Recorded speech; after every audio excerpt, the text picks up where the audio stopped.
Arne, warmest welcome to the Genius Leadership Podcast. Thank you so much, Alma. It's a pleasure to be here. I always love our conversations since the time we met and through the times we worked together and how we have kept in touch with each other afterwards. So thank you so much for finding time. I know how crazy your schedule is. So this is very vulnerable for me, or I'm very honored to have this time to share your wisdom with my audience. In the feeling is mutual. It's a pleasure, and you were there for me in an important junction, and because of that, I've also decided to keep you in the loop from time to time. And this is the focus you have is just going more and more important. And well, it so happens with my background from the Navy, etc., where the human factor is the key factor. Everyone is starting to more and more understand this, and therefore I've decided to make sure that this remains on the top of, or one of the top things on my agenda at all times, and therefore that's why it's very easy to say yes, and you being on this show with you is part of paying forward. So the feeling is mutual. I appreciate that. You said that it becomes more and more on top of mind or important to discuss the human aspects. Why do you think it's the case? Well, I've been a tech CEO for 20 years now, and I've also, from my time on submarines, I've been a techie. But I'm also a business and a financial guy, and today everyone talks about ChatGPT. Everyone understands that we are becoming transhumans. We are having apps all around us. We have more and more general AI around us, and it will become more and more a guide and assist us to us. But we are human, and when the machines take over more of the work around us, our skill is to be more human. And we need to talk about that. And to be human is to be complex, and it's to be, we have a lot of bias. We have a lot of things that changes us, and we have moods and emotions. And this, it results in bad decisions, good decisions, and biased decisions. And in my work, I make decisions with very little information and very, very high risk. And therefore, even more so, the human factor becomes more and more important. But it's not easier, it's difficult. And the more you dive into it, the more complex we find that we are. And I think that's probably the fascinating part of the subject as well. We are, to err is human, right? So how do we err? You and your philosophy, thoughts or philosophic thought. What is your general mood or feeling about the tech development right now? You're talking about that AI will be omnipresent. It's inevitable. There is so much conversation about that nowadays. What is your take on that? Are you positive about that development? Skeptical, negative? I'm becoming, I think, more and more of a well, I'm an optimist, but not a blind optimist. It's more like I wouldn't say conservative optimist, but educated optimist. So you sort of don't have the shiny and that quick anymore, which a lot of people had when whereas new technology pops up, everyone thinks it's going to solve the planet, and then you end up with Bitcoin hairdresser, or you end up with or there are so many strange visions of the future. It doesn't happen overnight. But the internet revolution was quite quick. Depends on how long timeline you're looking at. If you look at industrial revolution and all those steps and where we are now, yeah, the changes are quicker, and ChatGPT will, of course, and OpenAI and these tools, we're all used to Googling, and the transition from Googling to talking or having a conversation with your computer, first by writing, but later verbally, will come natural for us and even more natural for my kids. Man. So, yeah, I think I remain a technology optimist, but well, I hope I'm becoming more of a realist as to how quick or how slow things happen. And everyone thought that tokens and fungible tokens and NFTs, etc., they think that this will change the world as we know it, but then you're not really taking into account how big a monster the fiat economy, the money economy is. So I try to understand the world in which they live, but I also have to admit I'm not cynical, but I lived in Manila in the Philippines, and before I was 30, and I was not the same person when I came back. And I lived in Panama, and I've been traveling to more emerging markets, and now I'm back working in these emerging markets. And there's a big variety in the world of uh, what is fast, what is slow, and what evolution takes time. So yeah, I love to paraphrase Churchill, as you probably know by now. And one of them is, I choose to remain an optimist because everything else seems rather pointless. Hmm. But not a naive and blind optimist. I like the expression how you said educated optimist. And that's, I think, what we need much more of right now in the conversations that we're having about the tech development and what it means for us as humanity and what it will mean for us to be humans in this world. So that's a fascinating conversation. But I invited you here for the other reasons.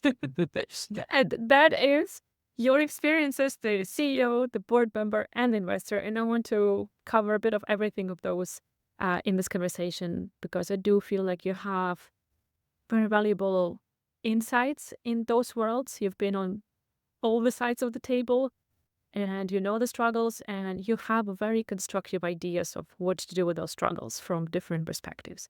So shall we just start with your experience as the CEO? You said that you've been a tech CEO for 20 years. What are the highlights of that journey for you? Well, I think we all come from a different place. And one of the benefits I've had is that I come from technology, but I quite quickly transcended into business finance and running businesses. But I did enough deep tech dive to be able to discuss even the most complex technology with the experts. And that has given me the ability to communicate with founders, with pioneers of many different technologies, many different trends, and then iterate with them and help business develop, productize, go to market, actually commercialize and grow. And that wouldn't have been possible if I couldn't actually speak the tech language and be able to earn the trust of the founders that they understand that I understand their baby. They're the father or mother of the baby, but unless they see that I actually think the baby is pretty, and most of these babies don't, they're not pretty when I see them at first, but I see it that they can become pretty, so I can identify the ugly ducklings at an early stage and see how we together can make a swarm out of it. And that's a journey. It's a fantastic journey because for me, I think the most rewarding has been curiosity, my curiosity. And any founder, any inventor, any person have the ability, that unique ability, which I would never claim to have. I'm a typical co-founder. So, but I'm this co-founder, sparring partner, who, with enormous amount of iterations, curiosity, and interests, and anyone who can get someone next to them who show deep interest in what they do, then you bond, and you bond at a very deep level. And for me, that has been very rewarding over so many different journeys, because it sort of rubs off. These people are super smart. Um, I think I'm more of a smart communicator, or partly intuitive and partly able to combine all these things into something that can go from the idea stage or from the prototype stage to actually solve problems and do it in a way that is commercially viable. Hmm. So those journeys we are phenomenal and very rewarding, because I couldn't do what they do, and they typically, when the match is good, they see that I can do things that they can't do. So I it's know just a so world many trying to produce. founders, and also so many founders who are on that more innovator tech side who need their Arne by their side to actually bring their babies to the world and show like, hey, this is actually creating value for you and solving some of your problems. So lucky you that you managed to find those co-founders with whom you were able to bond. Well, you mean lucky them who was able to find me, right? Especially, I think that's more the This job, it is, and sometimes it works great, and sometimes it doesn't. And I have had mostly very positive experiences, but you do expose yourself to, uh, potential pain and potential struggle, because these iterations can be, there has to be friction. Tell me more. How do two sharp stones become round so they can roll? Hmm. Well, they have to tip each other, and sometimes they have to be tough. And two founders that I have been close to have passed way too early in their days. So you're it's not easy, but I think it's a very rewarding relationship, which is, well, it's so many things. It's you're part of the solution. You can help.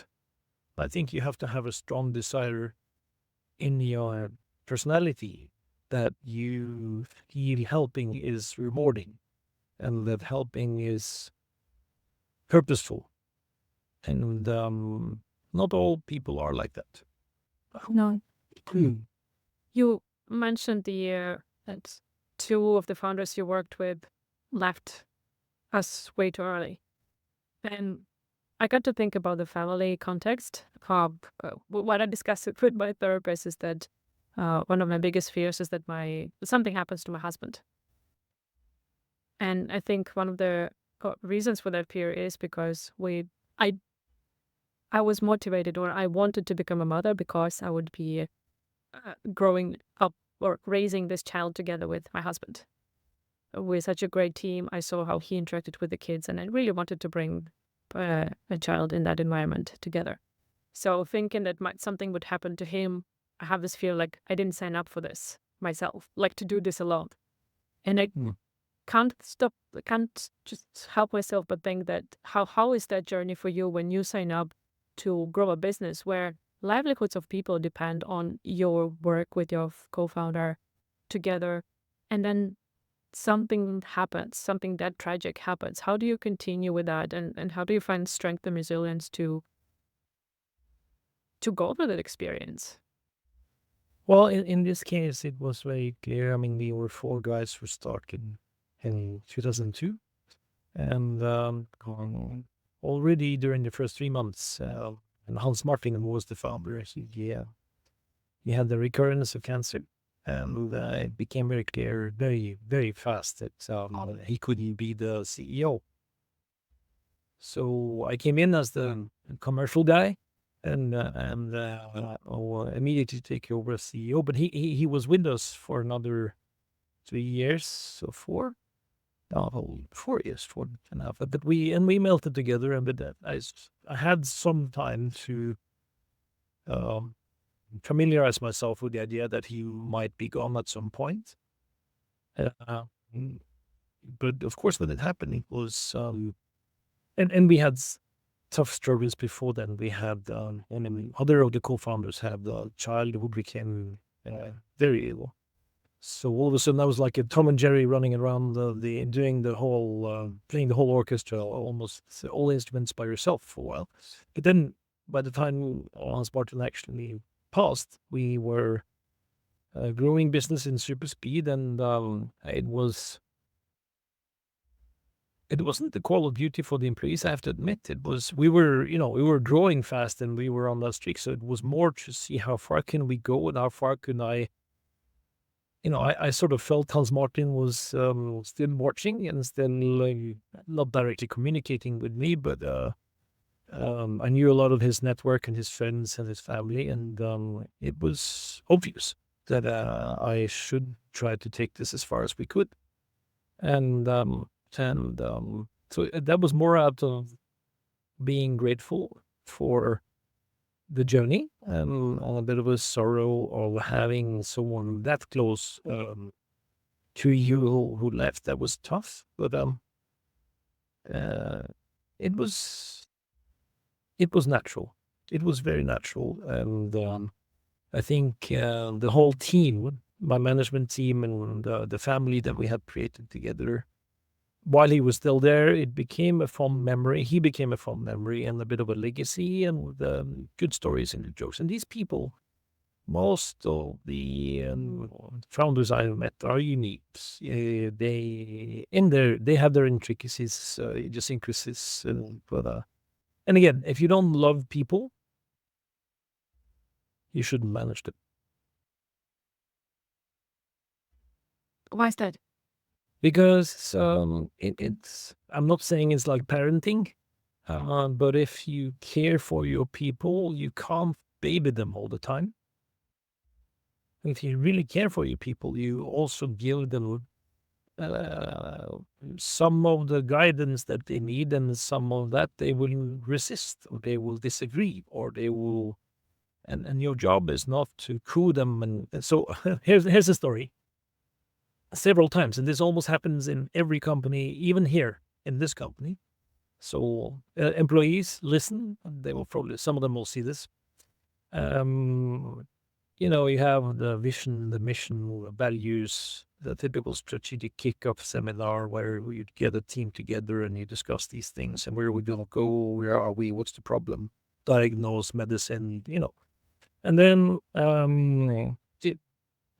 what's the job of this, who's the job of that, who delegates, milestones, deliverables, and Arne, what's your job? You're the CEO. And then I've seen this more times happen. Someone will go up and write on the board along with the CEO, hold on, keep the employees happy. Hmm. And then everyone will laugh and yeah, super, agreed. And then I will say, I will walk up and I will inject the word reasonably into that sentence. Keep the employees reasonably happy. And that is the same you do with your kids. You can't have your kids happy all the time. You can't if you're the coach of a team, a football team, whatever team, they can't be happy all the time. You have to tell them when things are not going, this is not good enough. You have to be able to tell them this, but you also have to tell them why. And you have to do that with care and with love and with empathy. And if you don't, then you're not the managing director. Then you're the benevolent or malignant well, not dictator maybe, but you're both somewhat that too. So, and of course, yeah, there's difference between type of businesses and type of culture, but in the businesses that I have been allowed to run, highly competent people, and we can't necessarily always tell them what to do unless they agree or understand. So this is Confucius. This is involve me and I will understand. And to involve, you have to take that extra care, they take that extra job, extra effort to sit down and say, Anna, well, you are a great mind shifter, but maybe you should think a bit about, then things will, and that takes time, and you can't do that unless the other person believes you that your intentions are good. You can't fake that. Even though so many people try. What would you say? Yeah, I would say you shouldn't fake that. Well, that's Your background. And from your experience, those founders who have the passion to build a business, but they maybe don't have this passion for people or love for people, should they be founders at all? If yes, then how can they get out of the way of their people, and what kind of constellation should they build around themselves? So those who haven't read Steve Jobs, the white book about Steve Jobs, the biography, it's not an autobiography, and he was obviously very smart. But the description in that book about him is complex, and people who, I think everyone I've asked who have actually read it and not just say that they've read it, they would agree that he wasn't necessarily a nice guy in some senses of as well. Very smart, and for some type of people, perfect. But I'm sure that many people would find him not to be a nice guy. And to be a CEO is not to be the CTO, the architect. It's not to be a lot of other things.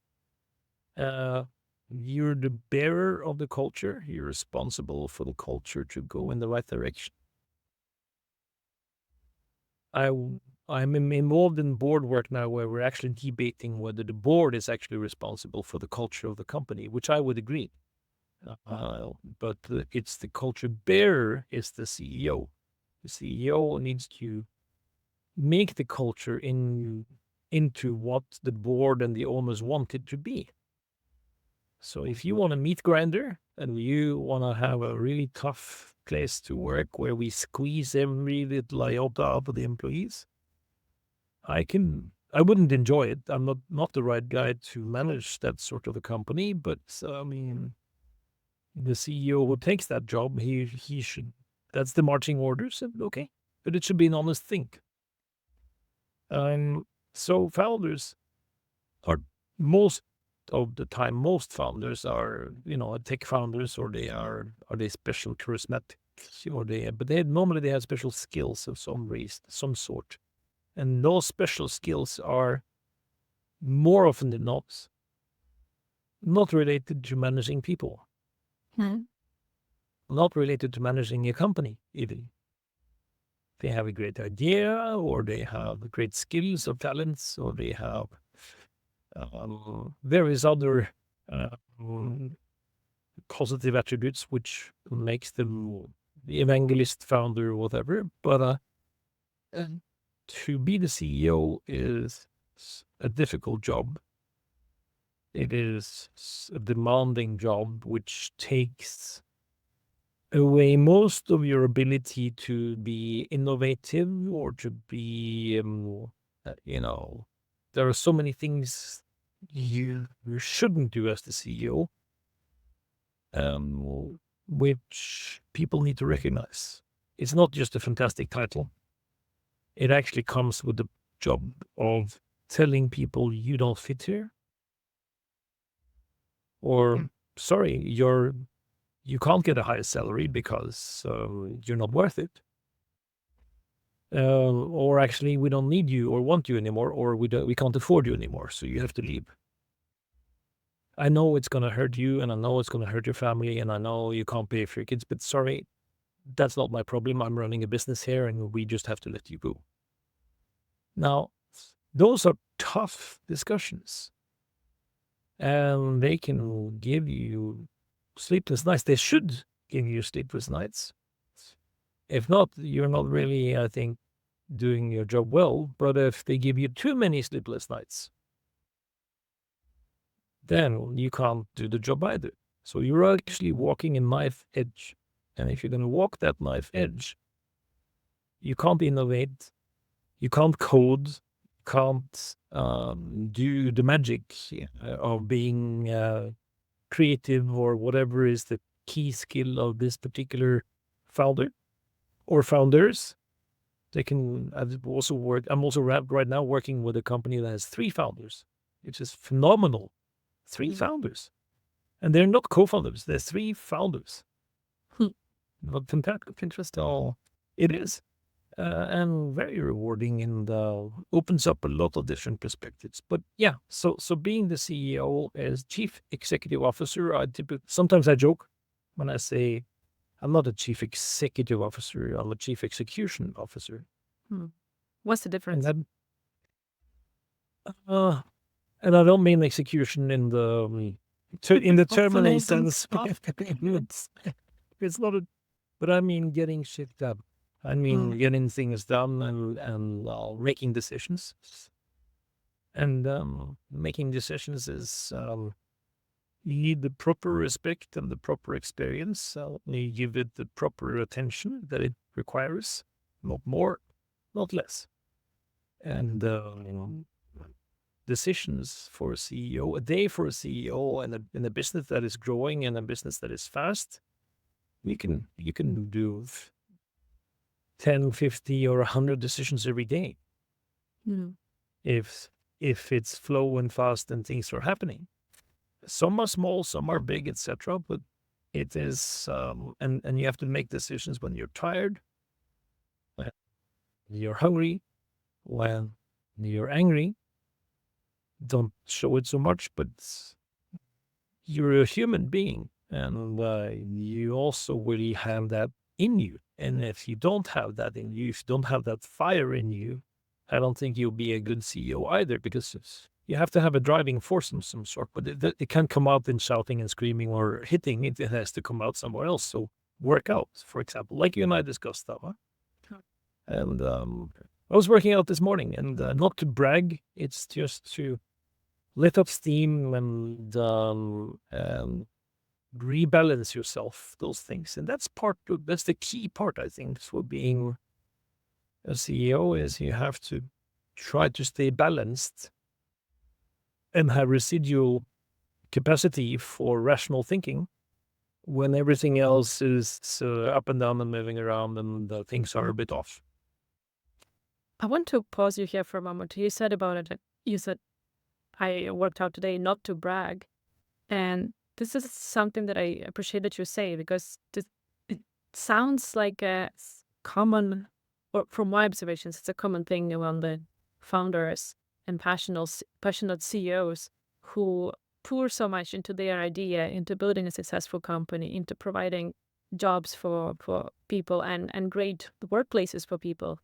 But they always feel guilty to go and take care of themselves. And I really am happy that you started working out, that you have that BT, that this has become a non-negotiable for you, and that you talk about it openly, that it's okay and you survive and you're still the CEO and the company keeps growing and people seem to be happy. While you are also happier and healthier, both within your work and outside of it. So thank you for Sure. And it was my first big CEO, a big CEO job when I got children. And I wish I could have done that again, because I was a very poor example for my employees. I didn't take paternity leave as much as I should. I almost didn't take any. I should have done that. Poor prioritization.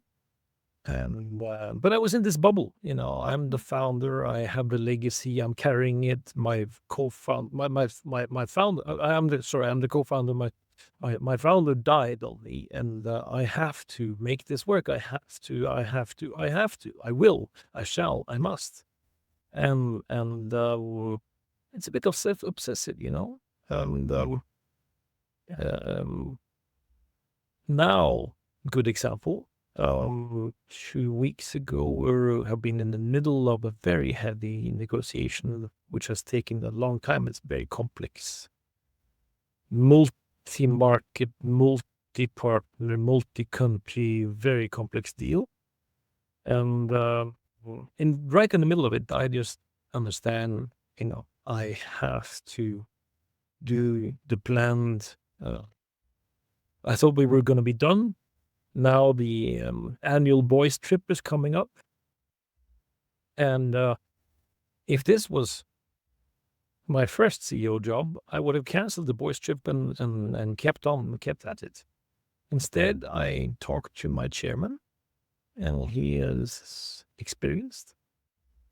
And I had, people. So I shared the problem with him and with some others, and they said, no, you have to also take, this could take another 2 weeks. So if you feel like this, no, we plan differently. And we just split different tasks, and even tasks that I really felt that I had to do. And we just agreed, no, this will happen again later on, some other time. We might as well just try it now and make sure that, so we'll take this. We got the ball. You go ahead. You actually go to Spain with your friends and go golfing. And to do that was almost unnatural for me, because I was going to have a good time and relax, whilst the other guys are going to work their ass off day and night to do what in the kitchen, where I should be in the kitchen, And that worked fine. What's your lesson from that? Because I could imagine that some founders or CEOs go through some experience like that if they manage to let go of control, and they feel like, oh, so I'm not as indispensable, and they make that mean something negative about themselves in their roles. How was your experience golfing in Spain? Yeah, true. Yeah, then they can feel that way. They're not so important. Or you can feel, oh, there's a risk I could be redundant. Because you're letting go of control, and so you're not needed as much. So it takes, and this is where I would just say to everyone who's listening here, get yourself a mentor, get yourself a good board, get yourself some people who are more experienced to talk to, because letting go is, and this is what I'm, again, with all the founders I've been working with, letting go and not letting go itis, and the ability to delegate and actually trust someone else to do the job for you. And it takes experience and skill, and it takes guts, because you are showing your vulnerabilities. You're sort of saying, guys, I really could need to spend 3 days now with these guys and just let this go for a while. Can you take it? Can you take the ball? And yeah, you can call me if it's really bad, but but yeah, of course, a lot of the time you don't feel you have those people around you, and this is the typical underpowered, money-starved situation that a lot of founders have, that you don't have someone to give it to. You don't have your significant other, or that significant other died on you. So what do you do? So sometimes you can be in those, and I've been in those situations, and that's also what happens. I've had this also in the Navy. And I think a lot of the experience I have from that time in the Navy is something you unfortunately don't learn at business school. You don't learn it at founder school. You don't learn it at home or with your friends, because there you actually learn to let go. You learn to trust other people with your life. Now, then you exercise a lot together, you work a lot, you live together, you're on a crew, on a team, on a boat, or in the army or whatever, but then you learn these things and then you become a tight team. And then you know that it's safe to let go. And this is what I've achieved here very quickly because the board is so experienced and people around me are so experienced. We're a young, very fast going company, but even those tests we are right now in the middle of a hot kitchen able to do. And it's the best thing I think is we discussed it and said, yeah, let's test it because it's going to happen sooner or later. So we might as well just go. And that takes experience to make those calls. And that's why I'm saying those who are listening here, find people around you whom you can have that sort of discussion.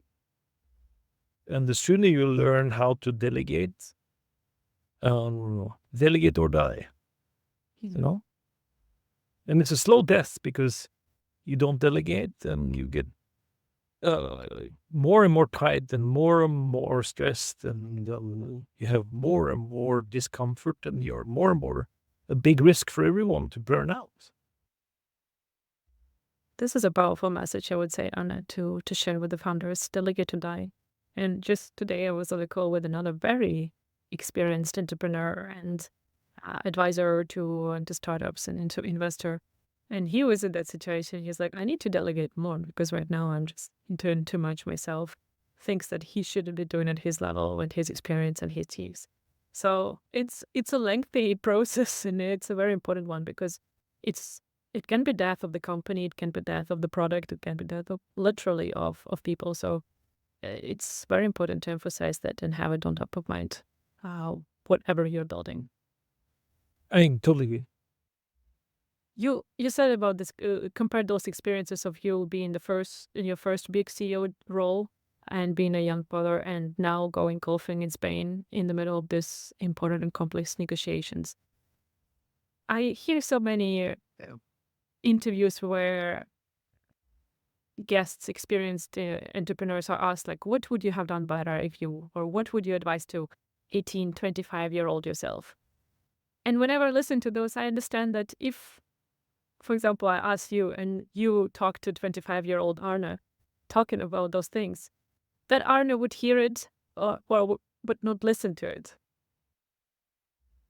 I feel like we do need to go through the struggles anyways and have our bumps and make our own mistakes. But how can we, who are members of this ecosystem, make it easier, make those bumps a bit less destructive maybe for the founders? Or do you think that we should just, smile and wave and watch on the sideways? What can we do there? So I've been chairman a few times now, and I know several of these cases, and also with companies where the CEO was much younger than me, or even considerably older than me, and still to be able to be direct and honest enough as the chair, or as one of the board members, or as the mentor to persist and tell the individual, here is the diagnosis. This is the diagnosis, and here's the medicine. No, I hear what you're saying. You gotta do it yourself. You're not listening to me, but the diagnosis is this, and the medicine is that. And so the best thing you can do as a founder is to surround yourself with experienced people whom you're listening to. Well, this is the clue, right? You need to have people you respect, who you listen to. And this I had, not on my board, but one of my mentors back in the days. He is now in his late 80s. And every time I see him, last Thursday at a very prestigious dinner here in Oslo, I met him again and I go over and I shake his hand and I thank him every time because he asked nothing of me. Well, indirectly, we have had mutual benefit because I've been taking on some of the values and some of the, but not for any monetary or whatever benefit. And but his benefit was to be in a position where he could help, and he enjoyed helping. And he's such a phenomenal, very respected, and he's a super accomplished international businessman.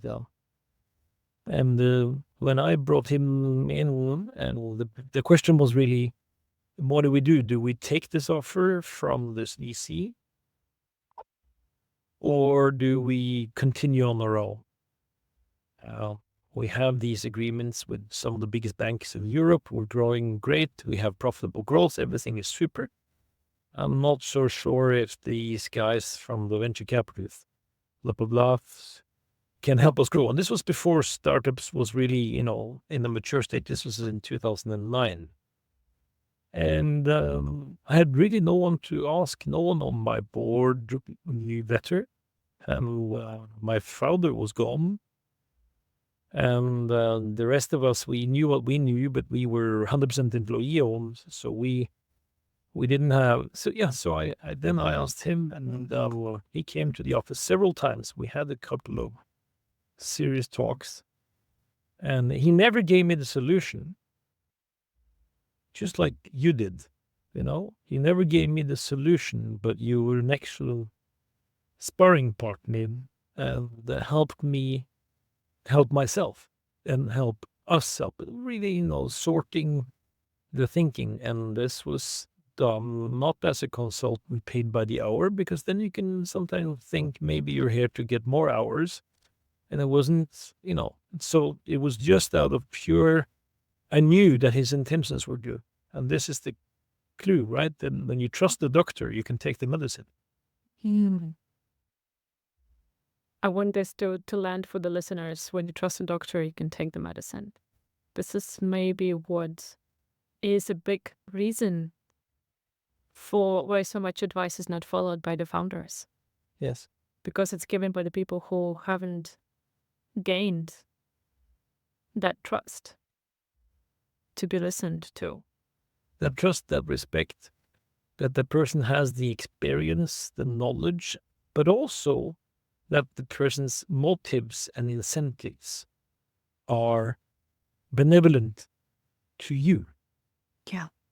And you don't think that I prescribe this medicine that I don't have an agenda you don't see, or I have, that I'm actually just coming here with honest, good advice to your benefits. And I don't have a hidden agenda. I'm not going to screw you over. I'm not going to take your job. I'm not going to fire you. I'm not going to get shares for cheap or da-di-da, make an easy buck. I'm actually trying to help you. So valuable to have these people. Yeah. And that's when, so that's when, that's what we in my world call the fine spirit of the seas. And the fine spirit of the seas is really most easily understood that by the law of the sea, and I'm a former captain at sea, both underwater and on the surface. And when the sea is calm and the weather is nice, it's wonderful. But the sea can be a terrible place, ferocious place. It can be the most scary place on the planet, and if it's really angry. And then you will find no matter how big a ship you have, it's small. And when you're out there alone and you get in trouble, the law of the sea actually commands you. You have to help. And therefore, in the fine spirit of the sea, if you are in a position to help, you have a certain obligation to help. And will the patient take the medicine?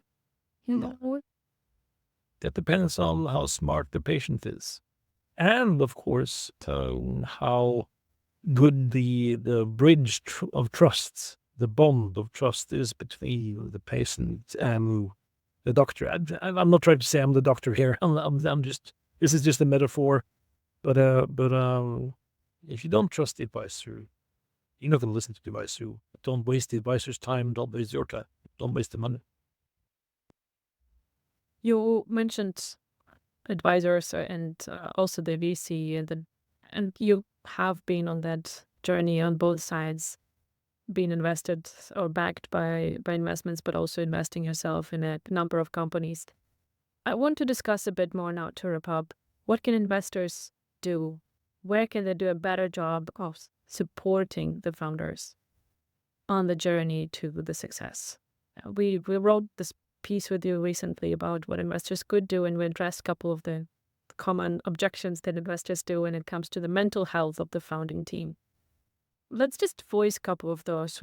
What do you see as the low-hanging fruits for investors to support the founders better? Well, first of all, the founders, the CEO, the management team, they are the most valuable players. The IP is the IP. It's not going to get bigger by itself. The whatever else values the company have, they're not going to grow magically by themselves. There will have to be people who do these things, and there will be more valuable players, and there will be valuable players, but not the most valuable players. And if you look at any sports team,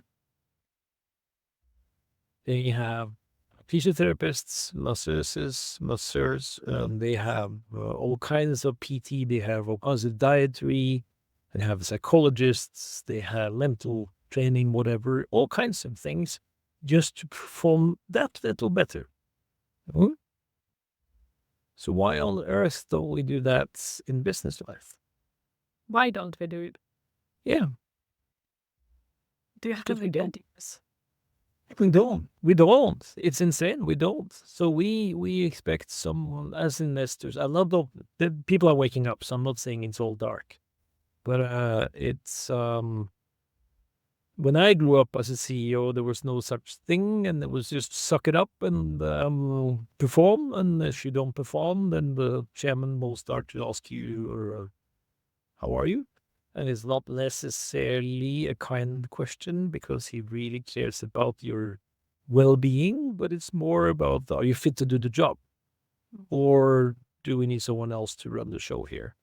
And I think some of the approaches by some of the private equity and some of the venture capital community in the past, it has become much better, and we are now turning much more on a better path. And I think COVID helped a lot, and many other reasons are helping us to become more aware that to stay balanced, to prevent burnout, to focus on mental health, to focus on physical health, which are connected, and also emotional health.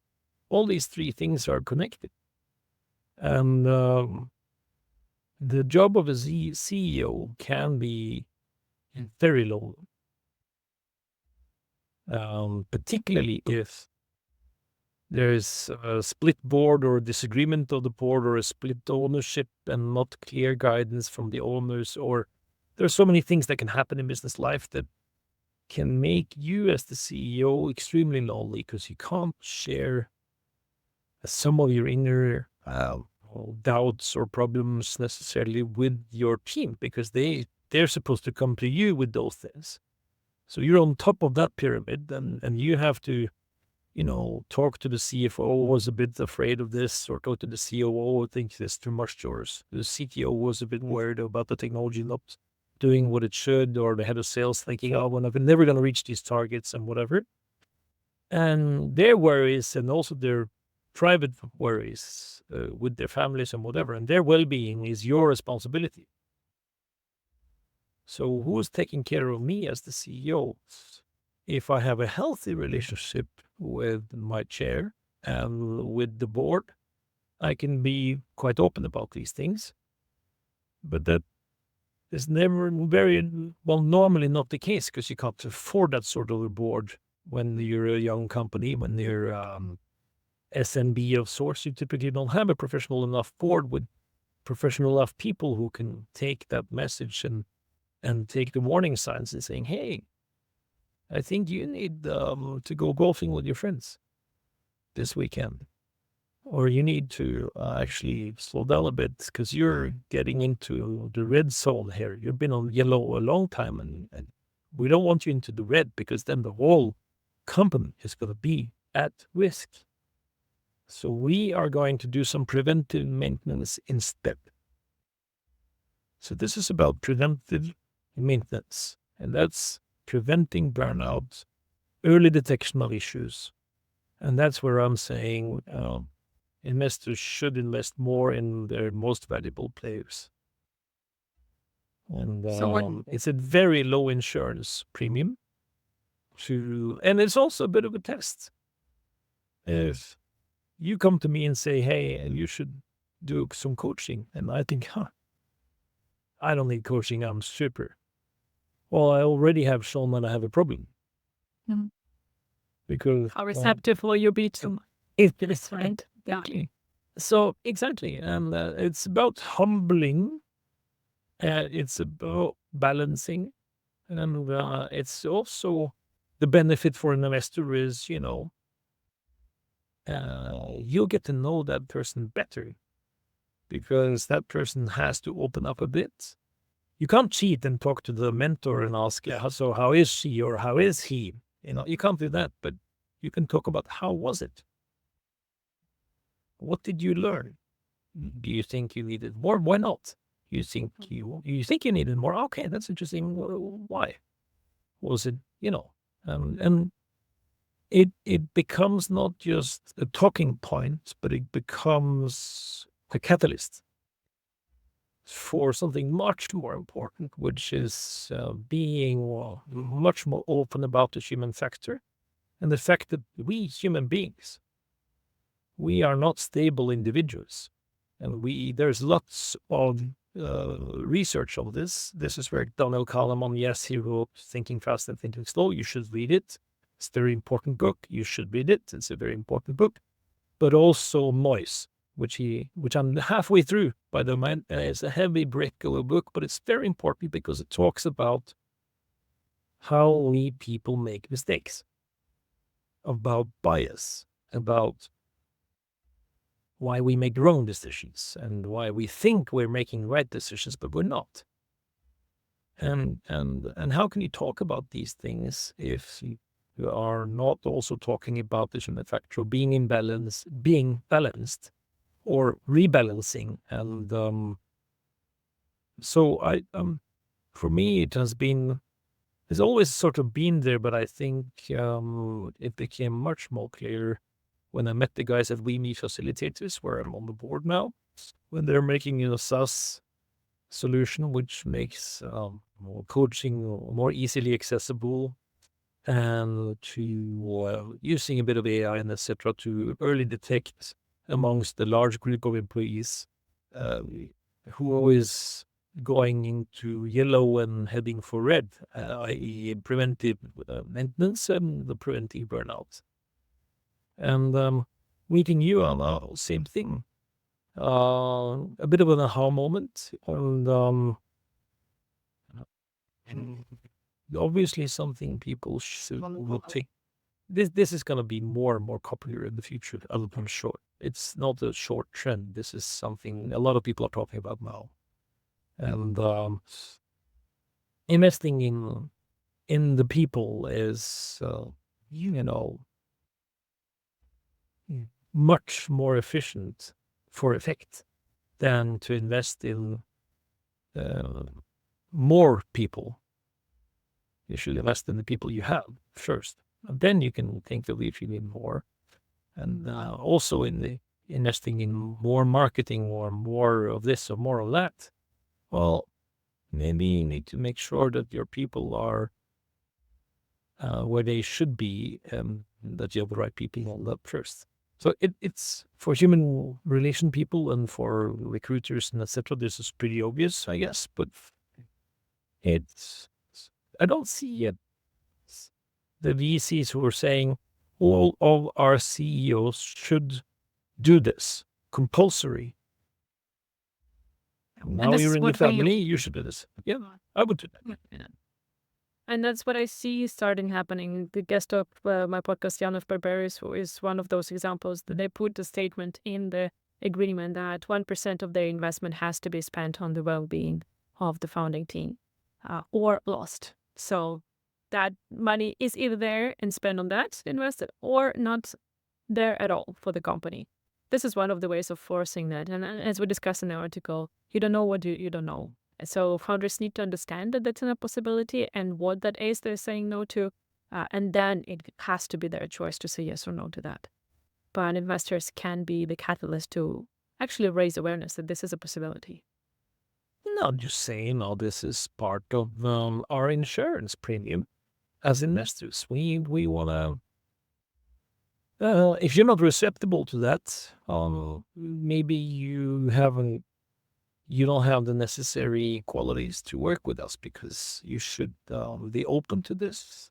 How can you say no to something you don't know what is? Exactly. And I doubt how many people come to you and at the end of it they say, "No, this is a waste of my time." Maybe some do. In 3 years. Well, there are. Okay. But, but if someone does, and I know, that's on them, not on you. And those are people are and this is- filtered in the sales process. That's the thing. I try to not go into the coaching relationship or mind-shifting relationship with people who. But if you're an investor listening to this now, and so thank you for the patience of listening to my babbling for so long time. But if you are listening, it's not going to cost you a lot, and it's not going to hurt you. But think about all the things you'll learn from it, and all the things you do. Just see the reaction of your portfolio CEOs and portfolio management team when you do this, and all of a sudden you're I'm confident it will pay off in the long run, and I'm confident it will pay off in your relationship and in your cohesiveness and in the ability to communicate well, and your ability to talk about the difficult things in a better way and more confident way. So it's a no-brainer. And simple things like just sharing your vocabulary, getting the concepts in your vocabulary to talk about those difficulties so that you're on the same page is the important part. Arne, I know that we're well over the time, and I so appreciate that you stayed a bit longer. I talk so much, but it's a pleasure to be here, and it's a journey. So we'll see if we do it again in a year or something, and we'll see if we'll learn more along the way. But thank you for taking me on the show, and thank you for being you. The funny part here, ladies and gentlemen, whoever listening, I've never met Anna in person, but that doesn't necessarily always need to happen, even though when you're talking about even private and sensitive things. That's pretty cool. This blows my mind how deep of a relationship I have with my clients, past clients like you, Arne. That really doesn't make sense in a way if you think about it. That I met in person, but when you connect, and you don't have to be in a physical presence with person for that if you're open to properly connecting. So I really, really appreciate our relationship, and that our journeys have crossed, and they keep intervening now and then, and we keep in touch. Super. Thank you so much. Thank you so much. It's a pleasure. It's the same. Bye-bye.